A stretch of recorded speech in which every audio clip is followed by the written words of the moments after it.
பேர் மணிமேகலை.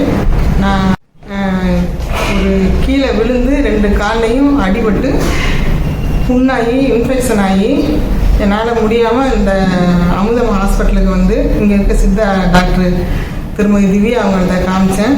அவங்க எனக்கு ட்ரீட்மெண்ட் எடுத்து 10 நாளைக்கு மெடிசன் கொடுத்தாங்கப்பா. நான் சாப்பிட்டேன். இப்போ எனக்கு நல்ல ரெக்கவர் ஆகிருக்கு. என்ன மாதிரி எல்லாரும் சித்தாவை முறைப்படி பயன்படுத்துங்க.